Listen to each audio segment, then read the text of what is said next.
Halo guys, welcome back again to my channel bersama saya Hansen di sini, dan seperti biasanya setiap harinya saya akan buatkan video seputar cryptocurrency. So bagi kalian yang tertarik seputar cryptocurrency, boleh aja langsung bantu saya like dan juga subscribe. Jangan lupa juga untuk hidupkan lonceng notifikasinya supaya kalian gak ketinggalan update terbaru seputar cryptocurrency. Oke, pada hari ini guys, kembali kita akan bahas seputaran Bitcoin, dan hari ini kita melihat crypto market drop sangat parah guys. Kita melihat Bitcoin sudah jebol lagi di bawah 20.000, dan kita bakalan bahas apa yang sedang terjadi. Namun sebelum itu kita bakal mulai dari market cap terlebih dahulu. Per hari ini secara global market cap crypto berada di angka 969 billion dollar, turun sekitar 6,36%. Nah, Bitcoin sendiri di angka 19.600-an, Ethereum 1.466, BNB 320, XRP 0,43, Dogecoin 0,1, Cardano 0,37, dan Polygon Matic berada di urutan ke-10 dengan harga 1,10 dolar. So, per hari ini kita melihat market rata-rata dalam keadaan merah, penurunannya ranging antara 5, sekian persen hingga kurang lebih 14%. So, per hari ini kita nggak bakalan bahas berita dan data, melainkan kita akan langsung masuk ke chart. Nah, inilah yang sedang terjadi di Bitcoin, guys. Terakhir kita membahas seputaran area key level untuk di 4-hour chart, yaitu berada di sekitaran 20.800-an.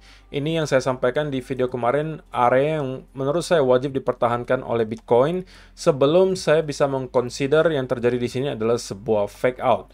Namun setelah kita breakdown di sini dan kemudian terkonsolidasi, maka memang terlihat jelas bahwa kita memang sudah valid membuat semacam fake out di sini, oke, dan kita melihat sell off yang terjadi cukup cepat di sini. Bahkan ada sebuah trend line di sini, itu di sekitaran kalau kita perbaiki di sini, itu harusnya berada kurang lebih di sekitaran 19.800, itu langsung dijebol tanpa ada masalah sama sekali. Dengan adanya hal ini tentunya so far saya melihat pergerakan yang terjadi di sini terlihat cukup mengerikan. Dan juga selling pressure-nya terlihat cukup kuat. Cuman untuk short term, saya rasa kita bisa melihat Bitcoin sedikit banyak melakukan konsolidasi terlebih dahulu di sekitaran area 19.600 hingga 20.000 dolar. Dan kalau misalnya kita membuat ada pattern bearish continuation di sekitaran area di sini, menurut saya ini adalah chance untuk saya mencari short setup. Nah, kenapa seperti ini?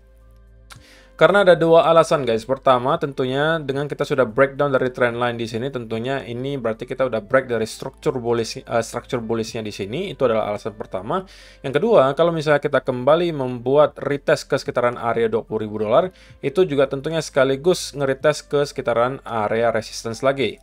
Ya kan? Ketiga, tentunya kalau misalnya kita membuat ada bearish continuation pattern, itu adalah konfirmasi bagi saya, gitu ya. Kalau misalnya ketiga hal tersebut checklist, maka saya akan mencoba untuk mencari short setup dari sini, dan targetnya minimal ke sekitaran 18.700-an guys. Oke, karena kalau misalnya kita perhatikan sebenarnya di sekitaran area antara 20.000 dan juga 19.000 pas itu sebenarnya tidak ada support yang terlalu berarti. Jadi minimal menurut saya ada 19.000 sampai 18.700, itu adalah target utamanya di sekitaran sini guys.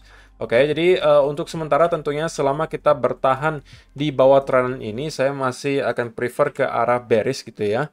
Jadi yang saya akan lakukan sekarang adalah menunggu pullback dari market mungkin menuju ke sekitaran area di sini. Sekaligus mungkin saya akan zoom in ke sekitaran area 15 minute chart.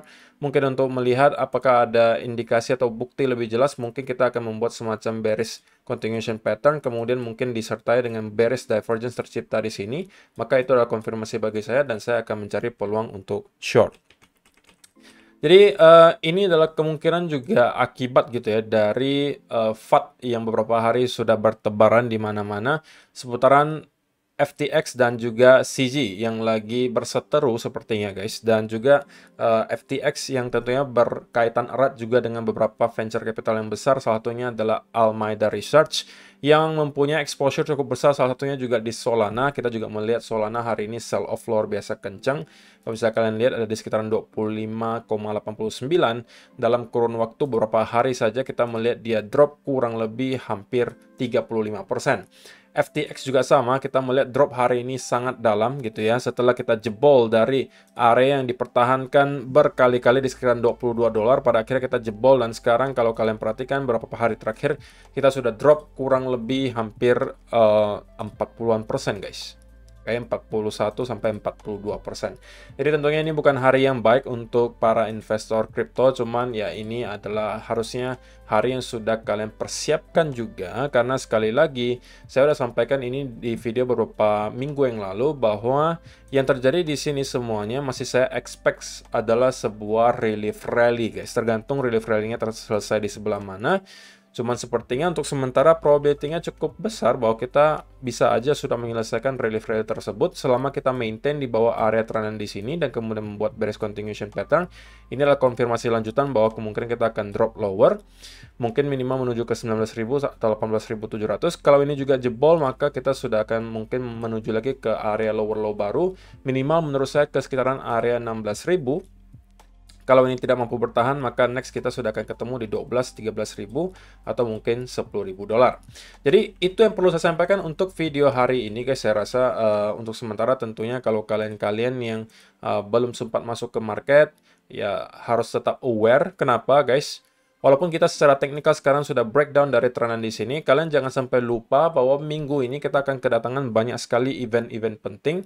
Di antaranya adalah midterm election gitu ya, atau pemilu yang akan ada di Amerika Serikat. Mulainya mungkin nanti malam gitu guys. Kemudian juga jangan lupa minggu ini akan ada data CPI atau tingkat inflasi dari Amerika Serikat, yang kemungkinan juga bisa menentukan keadaan market berikutnya.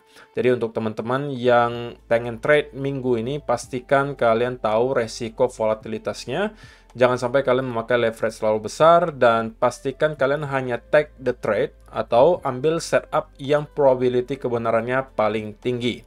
Jangan mencoba-coba untuk mencari atau menggunakan setup yang menurut kalian probability-nya nggak terlalu besar, kemudian kalian memaksa masuk ke market. Itu menurut saya tidak bijak. Oke? Jadi untuk sementara sekali lagi, selama kita bertahan di bawah tren ini gitu ya, saya pribadi akan cenderung flip ke arah bearish, kecuali kita dapat kembali gitu ya untuk membuat semacam V-shape recovery di sini dan kemudian membuat konsolidasi.